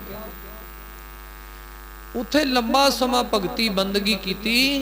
ਧੰਨ ਗੁਰੂ ਅਰਜਨ ਦੇਵ ਮਹਾਰਾਜ ਪੰਜਵੇਂ ਪਾਤਸ਼ਾਹ ਬਾਬਾ ਜੀ ਦੇ ਦਰਸ਼ਨ ਕਰਨ ਵਾਸਤੇ ਆਏ। ਜਦੋਂ ਵੀ ਨੇੜੇ ਆਉਣਾ ਬਾਬਾ ਜੀ ਦੀ ਸਮਾਧੀ ਲੱਗੀ ਹੁੰਦੀ ਸੀ, ਫੇਰ ਮੁੜ ਜਾਣਾ। ਉੱਥੋਂ 1.5 ਕਿਲੋਮੀਟਰ ਅਸਥਾਨ ਬਣਿਆ ਗੁਰੂ ਅਰਜਨ ਦੇਵ ਮਹਾਰਾਜ ਜੀ ਦਾ, ਬਾੜ ਸਾਹਿਬ ਦੇ ਨੇੜੇ। ਸਤਿਗੁਰੂ ਫੇਰ ਉੱਥੇ ਚਲੇ ਜਾਂਦੇ ਸੀ, ਰੋਜ਼ ਆਉਣਾ। ਜਦੋਂ ਵੀ ਆਉਣਾ ਗੁਰੂ ਅਰਜਨ ਦੇਵ ਜੀ ਨੇ ਚੱਲ ਕੇ, ਉਦੋਂ ਹੀ ਸਮਾਧੀ ਲੱਗੀ ਹੋਣੀ, ਫੇਰ ਮੁੜ ਜਾਣਾ। ਕਈ ਮਹੀਨਿਆਂ ਬਾਅਦ ਗੁਰੂ ਅਰਜਨ ਦੇਵ ਜੀ ਨੇ ਰੋਜ਼ ਆਉਣਾ। ਕਈ ਮਹੀਨਿਆਂ ਬਾਅਦ ਬਾਬਾ ਸ਼੍ਰੀ ਚੰਦ ਜੀ ਦੀ ਸਮਾਧੀ ਖੁੱਲਦੀ ਹੈ। ਫੇਰ ਗੁਰੂ ਅਰਜਨ ਦੇਵ ਮਹਾਰਾਜ ਸੱਚੇ ਪਾਤਸ਼ਾਹ ਬਾਬਾ ਸ਼੍ਰੀ ਚੰਦ ਜੀ ਨੂੰ ਮਿਲਦੇ। ਉੱਥੇ ਮਿਲਾਪ ਹੋਇਆ।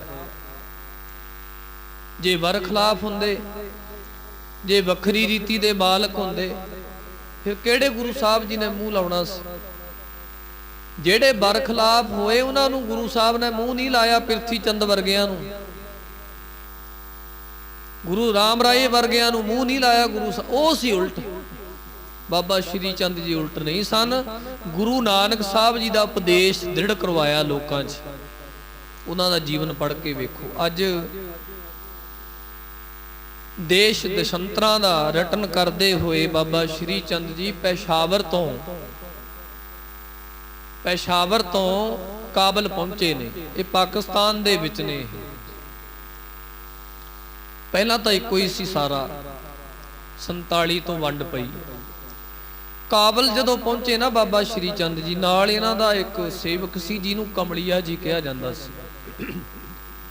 ਇਹ ਸਦਾ ਹੀ ਬਾਬਾ ਜੀ ਦੇ ਨਾਲ ਰਹਿੰਦਾ ਸੀ, ਉਹਨਾਂ ਦਾ ਸੇਵਾਦਾਰ ਸੀ। ਜਦੋਂ ਪਹੁੰਚੇ ਕਾਬਲ, ਹੁਣ ਕਾਬਲ ਜਿਹੜਾ ਸ਼ਹਿਰ ਸੀ ਇਹ ਮੁਸਲਮਾਨਾਂ ਦਾ ਸ਼ਹਿਰ ਸੀ। ਮੁਸਲਮਾਨਾਂ ਦੇ ਸ਼ਹਿਰ ਦੇ ਵਿੱਚ ਹੁਣ ਤਾਂ ਵੈਸੇ ਮੁਸਲਮਾਨਾਂ ਦੇ ਸ਼ਹਿਰ ਦੇ ਵਿੱਚ ਮੁਸਲਮਾਨੀ ਜੋ ਕੰਟਰੀਆਂ ਨੇ ਉਹਨਾਂ ਵਿੱਚ ਕੁਝ ਖੁੱਲ੍ਹ ਮਿਲ ਗਈ ਹੈ। ਪਹਿਲੇ ਸਮਿਆਂ ਵਿੱਚ ਜਿਹੜੇ ਮੁਸਲਮਾਨੀ ਦੇਸ਼ ਹੁੰਦੇ ਸੀ, ਮੁਸਲਮਾਨੀ ਸ਼ਹਿਰ ਹੁੰਦੇ ਸੀ, ਉਹਨਾਂ ਵਿੱਚੋਂ ਕੋਈ ਜਿਹੜਾ ਕੋਈ ਗੈਰ ਮੁਸਲਮ ਸੀ, ਭਾਵ ਜਿਹੜਾ ਮੁਸਲਮਾਨ ਨਹੀਂ ਸੀ, ਉਹ ਆਪਣਾ ਕੋਈ ਵੀ ਕਲਾਮ, ਕੋਈ ਵੀ ਆਪਣੇ ਧਰਮ ਦਾ ਕੋਈ ਵੀ ਕਲਾਮ ਪੜ੍ਹ ਨਹੀਂ ਸੀ ਸਕਦਾ। ਜਦੋਂ ਪਹੁੰਚੇ ਕਾਬਲ ਦੀ ਧਰਤੀ ਤੇ ਬਾਬਾ ਜੀ ਨੇ ਆਸਣ ਲਾ ਲਿਆ, ਨਾਲ ਕਮਲੀਆ ਜੀ ਨੇ। ਹੁਣ ਅੰਮ੍ਰਿਤ ਵੇਲਾ ਹੋਇਆ ਤੇ ਬਾਬਾ ਸ਼੍ਰੀ ਚੰਦ ਜੀ ਕਹਿਣ ਲੱਗੇ, ਕਹਿੰਦੇ ਇਉਂ ਕਰੋ ਵੀ ਜੋ ਤੁਹਾਡੇ ਕੋਲ ਪੋਥੀ ਹੈ, ਉਸ ਪੋਥੀ ਵਿੱਚੋਂ ਸ਼੍ਰੀ ਜਪਜੀ ਸਾਹਿਬ ਦਾ ਪਾਠ ਕਰੋ। ਭਾਈ ਕਮਲੀਆ ਜੀ ਜਪਜੀ ਸਾਹਿਬ ਦਾ ਪਾਠ ਕਰਨ ਲੱਗ ਗਏ ਤੇ ਬਾਬਾ ਜੀ ਸਮਾਧੀ 'ਚ ਬਹਿ ਗਏ। ਸਮਾਧੀ ਲੱਗ ਗਈ। ਜਦੋਂ ਜਪਜੀ ਸਾਹਿਬ ਦਾ ਪਾਠ ਸੰਪੂਰਨ ਹੋਇਆ, ਕਮਲੀਆ ਜੀ ਨੇ ਕੀ ਵੇਖਿਆ ਤੇ ਬਾਬਾ ਸ਼੍ਰੀ ਚੰਦ ਜੀ ਦੀ ਸਮਾਧੀ ਲੱਗ ਗਈ। ਉਸ ਵੇਲੇ ਭਾਈ ਕਮਲੀਆ ਜੀ ਨੇ ਸ਼ੰਖ ਚੁੱਕ ਕੇ ਵਜਾਇਆ। ਪਹਿਲਾਂ ਸ਼ੰਖ ਵਜਾਏ ਜਾਂਦੇ ਸੀ, ਮੰਦਰਾਂ 'ਚ ਵੀ ਵੱਜਦੇ ਸੀ, ਗੁਰੂ ਘਰਾਂ 'ਚ ਵੀ ਸ਼ੰਖ ਵੱਜਦੇ ਸੀ। ਹੁਣ ਬੰਦ ਹੋ ਗਏ। ਨਗਾਰੇ ਵੀ ਕਈ ਗੁਰੂ ਘਰਾਂ 'ਚੋਂ ਚੁਕਾਤੇ। ਪਹਿਲਾਂ ਘੜਿਆਲਾਂ ਵੱਜਦੀਆਂ ਸੀ, ਉਹ ਵੀ ਚੁਕਾ ਦਿੱਤੀ। ਉਹ ਜਦੋਂ ਸ਼ੰਖ ਵਜਾਇਆ, ਉੱਚੀ ਆਵਾਜ਼ ਆਈ, 4 ਸ਼ਫੇਰੇ ਕਾਬਲ ਸ਼ਹਿਰ ਵਿੱਚ ਆਵਾਜ਼ਾਂ ਗਈਆਂ। ਬਾਬਾ ਸ਼੍ਰੀ ਚੰਦ ਜੀ ਦੀ ਸਮਾਧੀ ਖੁੱਲੀ। ਜਦੋਂ ਸ਼ੰਖ ਦੀ ਆਵਾਜ਼ ਸੁਣੀ, ਉਹ ਮੁਸਲਮਾਨੀ ਸਿਪਾਹੀ, ਉਹਨਾਂ ਦੇ ਕੰਨਾਂ 'ਚ ਆਵਾਜ਼ ਪਈ ਤੇ ਉਹ ਦੌੜੇ ਆਏ ਵੀ ਇਹ ਸ਼ੰਖ ਦੀ ਆਵਾਜ਼ ਕਿੱਥੋਂ ਆ ਗਈ, ਕਿਉਂਕਿ ਮੁਸਲਮਾਨੀ ਮੱਤ ਵਿੱਚ ਤਾਂ ਸ਼ੰਖ ਵੱਜਦਾ ਨਹੀਂ। ਉਹਨਾਂ ਨੇ ਵੇਖਿਆ ਵੀ ਸਾਡੇ ਮੁਸਲਮਾਨੀ ਮੱਤ ਦੀ ਤਾਂ ਇਹ ਕਿਸੇ ਸਾਜ਼ ਦੀ ਆਵਾਜ਼ ਨਹੀਂ ਹੈ। ਦੌੜੇ ਆਏ, ਕੀ ਵੇਖਿਆ दो गैर मुस्लिम बैठे ने ते आके जदों साध संगत जी सिपाही आए नाल उन्हां दा अहुदेदार आया, उन्होंने की कीता, तलवारां धू लईयां। साडे इलाके विच आके, साडे शहर विच आके ये हुक्म अदूली करते ने।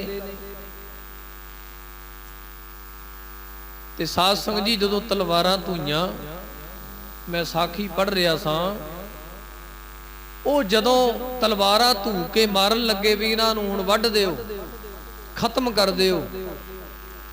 ਜਦੋਂ ਤਲਵਾਰਾਂ ਚੁੱਕੀਆਂ ਉੱਤੇ ਨੂੰ, ਕਹਿੰਦੇ ਨੇ ਉਹ ਤਲਵਾਰਾਂ ਲੱਗੇ ਸੀ ਮਾਰਨ ਵਾਸਤੇ ਵੀ ਇਹਨਾਂ ਨੂੰ ਗਲ ਵੱਢ ਦਿਓ, ਖਤਮ ਕਰ ਦਿਓ। ਤੇ ਜਦੋਂ ਤਲਵਾਰਾਂ ਧੂ ਕੇ ਉੱਤੋਂ ਮਾਰਨ ਲੱਗੇ, ਸਾਖੀ ਵਿੱਚ ਮੈਂ ਪੜ੍ਹਿਆ, ਕਹਿੰਦੇ ਉਹ ਤਲਵਾਰਾਂ ਉੱਥੇ ਦੀਆਂ ਉੱਥੇ ਹੀ ਰਹਿ ਗਈਆਂ। ਆਖੋ ਸਤਨਾਮ ਸ਼੍ਰੀ, ਗੱਜ ਕੇ ਆਖੋ ਸਤਨਾਮ ਸ਼੍ਰੀ। ਇੰਨਾ ਜ਼ੋਰ ਨਹੀਂ ਪਿਆ, ਇੰਨੀ ਤਾਕਤ ਨਹੀਂ ਪਈ ਕਿ ਉਹ ਤਲਵਾਰਾਂ ਦੇ ਨਾਲ ਬਾਬਾ ਸ਼੍ਰੀ ਚੰਦ ਜੀ ਤੇ ਉਹਨਾਂ ਦੇ ਸੇਵਕ ਭਾਈ ਕਮਲੀਆ ਜੀ ਨੂੰ ਕਤਲ ਕਰ ਦੇਣ। ਕਹਿੰਦੇ ਜਦੋਂ ਤਲਵਾਰਾਂ ਧੂ ਕੇ ਮਾਰਨ ਲੱਗੇ, ਬਾਬਾ ਸ਼੍ਰੀ ਚੰਦ ਜੀ ਨੇ ਨੇਤਰ ਭਰ ਕੇ ਵੇਖਿਆ ਨਾ ਉਹਨਾਂ ਵੱਲ, ਉਹਨਾਂ ਦੀਆਂ ਤਲਵਾਰਾਂ ਉੱਥੇ ਦੀਆਂ ਉੱਥੇ ਰਹਿ ਗਈਆਂ। ਗੁਰਬਾਣੀ ਨੇ ਵੀ ਐਸਾ ਫਰਮਾਨ ਕੀਤਾ ਹੈ, ਉਹਨੂੰ ਕਿਹੜਾ ਮਾਰੇ ਜੀਦਾ ਰਾਖਾ ਹੈ ਪਰਮਾਤਮਾ, ਉਹਨੂੰ ਕਿਹੜਾ ਮਾਰੇ ਜੀਦਾ ਰਾਖਾ ਹੈ ਪਰਮਾਤਮਾ।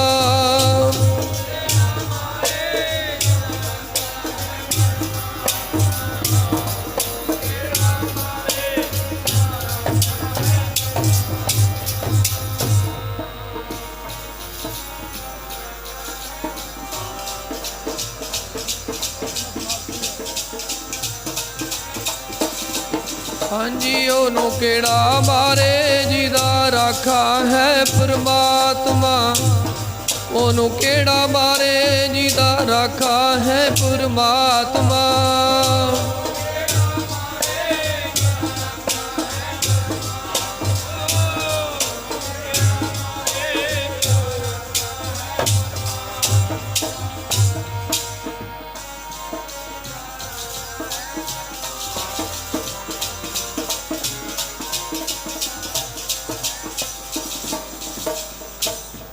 ਜਿਹਦਾ ਰਾਖਾ ਰੱਬ ਬਣ ਜੇ, ਜਿਹਦਾ ਰਾਖਾ ਪਰਮਾਤਮਾ ਬਣ ਜੇ, ਉਹਨੂੰ ਦੁਨੀਆ ਦੀ ਕੋਈ ਤਾਕਤ ਮਾਰ ਨਹੀਂ ਸੀ ਸਕਦੀ। ਤਲਵਾਰਾਂ ਉੱਥੋਂ ਦੀਆਂ ਉੱਥੇ ਹੀ ਰਹਿ ਗਈਆਂ।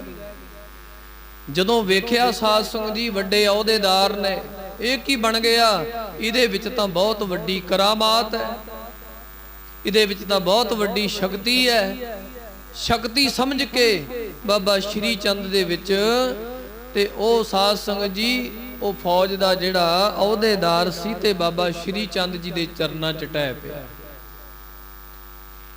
ਤੇ ਜਦੋਂ ਚਰਨਾਂ ਤੇ ਢਿਆ ਤੇ ਬਾਬਾ ਸ਼੍ਰੀ ਚੰਦ ਜੀ ਕਹਿਣ ਲੱਗੇ, ਭਲਿਓ ਤੁਸੀਂ ਕਹਿੰਦੇ ਹੋ ਵੀ ਇਹ ਸ਼ਹਿਰ ਸਾਡਾ, ਸਾਰਿਆਂ ਦਾ ਸਾਡਾ ਹੀ ਹੈ। ਉਹ ਭਲਿਓ ਇਹ ਤਾਂ ਸਾਰੀ ਦੁਨੀਆ ਹੀ ਪਰਮਾਤਮਾ ਦੀ ਹੈ। ਸਾਡੇ ਪਿਤਾ ਗੁਰੂ ਨਾਨਕ ਸਾਹਿਬ ਜੀ ਕਹਿੰਦੇ ਸਾਰੀ ਸ੍ਰਿਸ਼ਟੀ ਪਰਮਾਤਮਾ ਦੀ ਹੈ। ਰੰਗੀ ਰੰਗੀ ਭਾਤੀ ਕਰ ਕਰ ਜਿਨਸੀ ਮਾਇਆ ਜਿਹਨੂੰ ਪਾਈ। ਸਾਡੇ ਪਿਤਾ ਗੁਰੂ ਜੀ ਦਾ ਉਪਦੇਸ਼ ਹੈ, ਇਹ ਸੰਸਾਰ ਸਾਰਿਆਂ ਦਾ ਸਾਂਝਾ ਹੈ। ਇੱਥੇ ਕੋਈ ਉੱਚਾ ਨਹੀਂ, ਕੋਈ ਨੀਵਾਂ ਨਹੀਂ, ਕੋਈ ਵੱਡਾ ਕੋਈ ਛੋਟਾ ਨਹੀਂ। ਫਿਰ ਤੁਸੀਂ ਦੱਸੋ, ਤੁਸੀਂ ਕਹਿੰਦੇ ਹੋ ਵੀ ਸਾਰਾ ਸ਼ਹਿਰ ਸਾਡਾ ਮੁਸਲਮਾਨਾਂ ਦਾ ਹੀ ਹੈ। ਬਾਬਾ ਸ਼੍ਰੀ ਚੰਦ ਜੀ ਨੇ ਉਪਦੇਸ਼ ਦਿੱਤਾ, ਭਲਿਓ ਇਹ ਸਾਰੀ ਸ੍ਰਿਸ਼ਟੀ ਸਾਰੀ ਕਾਇਨਾਤ ਦੀ ਹੈ, ਸਾਰਿਆਂ ਦੀ ਸਾਂਝੀ ਧਰਤੀ ਹੈ ਇਹ। ਤੁਸੀਂ ਕੁਝ ਆਪਣੀ ਅਕਲ ਤੇ ਹੱਥ ਮਾਰੋ, ਤੁਸੀਂ ਕੁਝ ਸਮਝਣ ਦਾ ਯਤਨ ਕਰੋ। ਜਦੋਂ ਬਾਬਾ ਸ਼੍ਰੀ ਚੰਦ ਜੀ ਨੇ ਐਸੇ ਬੋਲ ਬੋਲੇ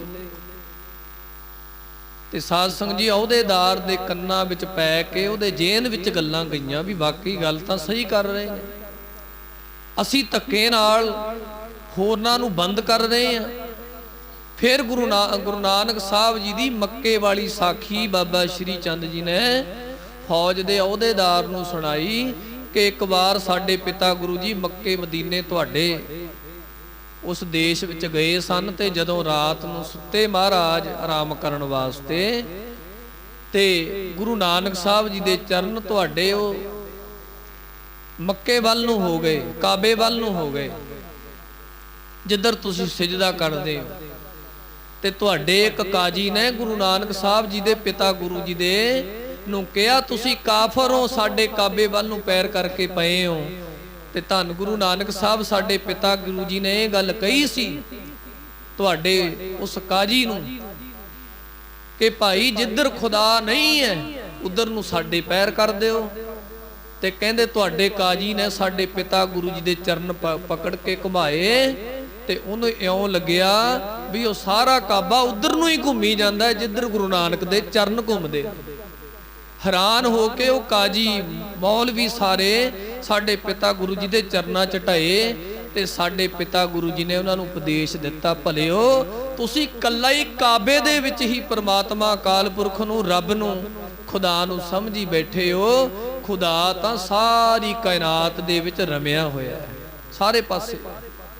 ਜਦੋਂ ਇਸ ਤਰ੍ਹਾਂ ਦੇ ਬਚਨ ਬਾਬਾ ਸ਼੍ਰੀ ਚੰਦ ਜੀ ਨੇ ਅਹੁਦੇਦਾਰ ਦੇ ਕੰਨਾਂ 'ਚ ਪਾਏ ਤੇ ਉਹਦੇ ਕਪਾਟ ਖੁੱਲ ਗਏ, ਹੱਥ ਜੋੜ ਕੇ ਮਾਫੀਆਂ ਮੰਗੀਆਂ ਔਰ ਬਾਬਾ ਸ਼੍ਰੀ ਚੰਦ ਜੀ ਨੇ ਉਪਦੇਸ਼ ਦਿੱਤਾ, ਭਲਿਓ ਸਾਰਿਆਂ ਨੂੰ ਆਜ਼ਾਦੀ ਹੈ, ਕੋਈ ਕਿਸੇ ਵੀ ਧਰਮ ਦਾ ਹੈ, ਉਹ ਆਪਣੇ ਧਰਮ ਦੇ ਉਸੂਲਾਂ ਮੁਤਾਬਕ ਜਿੱਥੇ ਮਰਜੀ ਬਹਿ ਕੇ ਭਜਨ ਕਰੇ, ਬੰਦਗੀ ਕਰੇ, ਖੁਦਾ ਦੀ ਇਬਾਦਤ ਕਰੇ, ਕੋਈ ਉਹਨੂੰ ਦੁਨੀਆ ਦਾ ਬੰਦਾ ਰੋਕਣ ਵਾਲਾ ਨਹੀਂ। ਫਿਰ ਉਹ ਅਹੁਦੇਦਾਰ ਬਾਬਾ ਸ਼੍ਰੀ ਚੰਦ ਜੀ ਦੇ ਇਸ ਉਪਦੇਸ਼ ਤੋਂ ਸੇਧ ਲੈ ਕੇ ਸਾਧ ਸੰਗਤ ਜੀ ਬਾਬਾ ਸ਼੍ਰੀ ਚੰਦ ਜੀ ਦੇ ਮੁਰੀਦ ਬਣੇ। ਅਨੇਕਾਂ ਜੀਵਾਂ ਦਾ ਉਧਾਰ, ਅਨੇਕਾਂ ਭਟਕਿਆਂ ਹੋਇਆਂ ਨੂੰ ਬਾਬਾ ਸ਼੍ਰੀ ਚੰਦ ਜੀ ਨੇ ਰਾਹ ਪਾਇਆ।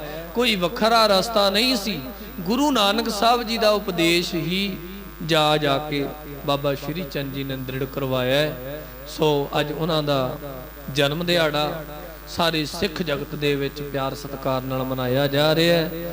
ਜਿੱਥੇ ਗੁਰੂ ਸਾਹਿਬਾਨਾਂ ਨੇ ਉਹਨਾਂ ਦਾ ਸਤਿਕਾਰ ਕੀਤਾ ਹੈ, ਸਾਨੂੰ ਵੀ ਉਹਨਾਂ ਦਾ ਸਤਿਕਾਰ ਕਰਨਾ ਚਾਹੀਦਾ ਹੈ। ਗੁਰੂ ਪੁੱਤਰ ਸਨ, ਬੰਦਗੀ ਕਰਨ ਵਾਲੇ ਸਨ, ਬਾਲ ਜਤੀ ਸਨ, ਇੱਕ ਸਾਧ ਸੰਗਤ ਜੀ ਭਜਨ ਬੰਦਗੀ ਕਰਨ ਵਾਲੇ ਪੁਰਸ਼ ਸਨ। ਆਓ ਉਹਨਾਂ ਦੇ ਜੀਵਨ ਤੋਂ ਸੇਧ ਲੈ ਕੇ ਆਪਣੇ ਜੀਵਨ ਨੂੰ ਚੰਗਾ ਬਣਾਈਏ। ਫਿਰ ਲੋਕ ਸੁਖੀਏ ਪਰ ਲੋਕ ਸਹਿਲੇ ਨਾਨਕ ਹਰ ਪ੍ਰਭ ਆਪੇ ਮੇਲੇ ਨਾਮ ਸਭ ਪੜੀਏ। ਫਿਰ ਅਰਦਾਸ ਵਿੱਚ ਸ਼ਾਮਲ ਹੋ ਕੇ ਗੁਰੂ ਸਾਹਿਬ ਜੀ ਦੇ ਹੁਕਮਨਾਮੇ ਸਰਵਣ ਕਰਕੇ ਕੜਾਹ ਪ੍ਰਸ਼ਾਦੀ ਦੇਗ ਲੈ ਕੇ ਲੰਗਰ ਪ੍ਰਸ਼ਾਦਾ ਛਕ ਕੇ ਫਿਰ ਗੁਰੂ ਸਾਹਿਬ ਜੀ ਤੋਂ ਆਗਿਆ ਸਾਰਿਆਂ ਨੇ ਲੈਣੀ ਹੈ। ਸਾਰੀ ਸੰਗਤ ਦਾ ਧੰਨਵਾਦ ਹੈ, ਪਿਆਰ ਵਿੱਚ ਤੁਸੀਂ ਬਹਿ ਕੇ ਬਾਣੀ ਦਾ ਕਥਾ ਕੀਰਤਨ ਦਾ ਆਨੰਦ ਲਿਆ। ਸਾਰੀ ਸੰਗਤ ਦਾ ਤਹਿ ਦਿਲੋਂ ਧੰਨਵਾਦ ਹੈ ਜੀ।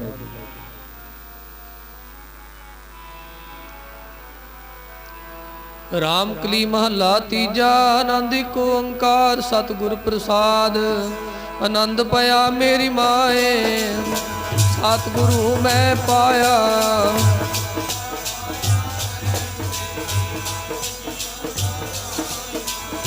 ਰਾਗ ਰਤਨ ਪਰਵਾਰ ਭਰੀਆਂ ਸ਼ਬਦ ਗਾਵਣ ਆਈਆਂ।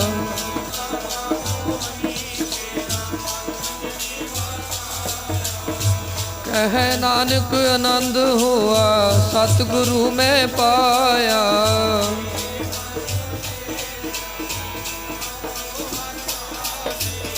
ਹਰ ਨਾਲ ਰੋ ਤੂੰ ਮਨ ਮੇਰੇ ਦੁੱਖ ਸਭ ਵਿਸਾਰਣਾ।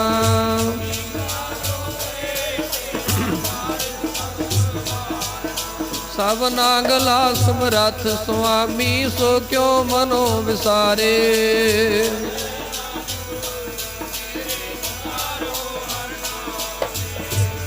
ਸਾਚੇ ਸਾਹਿਬਾ ਕਿਆ ਨਹੀਂ ਕਰ ਤੇਰਾ।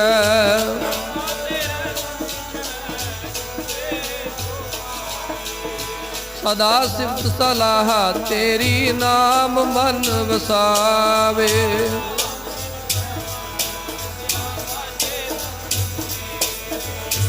ਹੈ ਨਾਨਕ ਸੱਚੇ ਸਾਹਿਬ ਕਿਆ ਨਹੀਂ ਕਰ ਤੇਰੇ। ਸਾਚਾ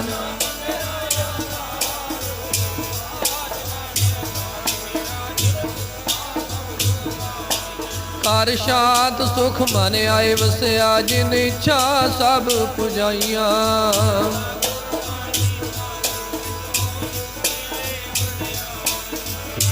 ਕਹੈ ਨਾਨਕ ਸੁਣੋ ਸੰਤੋ ਸ਼ਬਦ ਤਰੋ ਪਿਆਰੋ ਸਾਚਾ।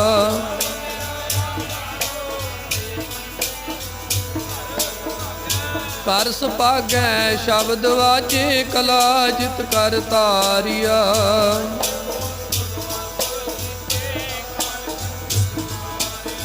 ਤੁਰ ਕਰਮ ਪਾਇਆ ਤੁਧ ਜਿਨ ਕੋ ਸੇ ਨਾਮ ਹਰਿ ਕੈ ਲਾਗੇ।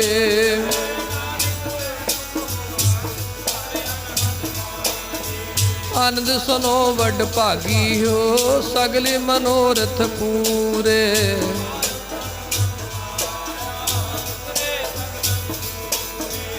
ਦੁਖ ਰੋਗ ਸੰਤਾਪ ਉਤਰੇ ਸੁਣੀ ਸੱਚੀ ਬਾਣੀ।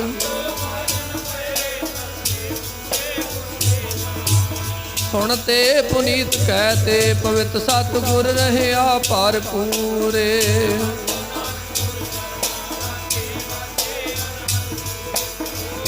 ਪਵਨ ਗੁਰੂ ਪਾਣੀ ਪਿਤਾ ਮਾਤਾ ਤਰਤ ਮਹਤ।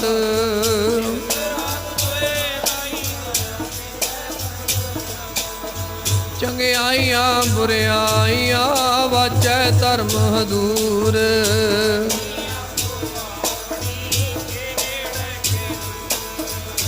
ਜਿਨੀ ਨਾਮ ਤੇ ਆਇਆ ਗਏ ਮਸਕਤ ਕਾਲ।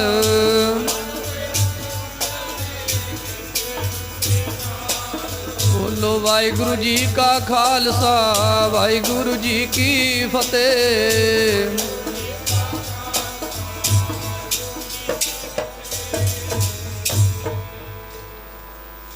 ਤੁਧ ਆਗੇ ਅਰਦਾਸ ਹਮਾਰੀ। ਲਾਲ ਜਦ ਕਹੋ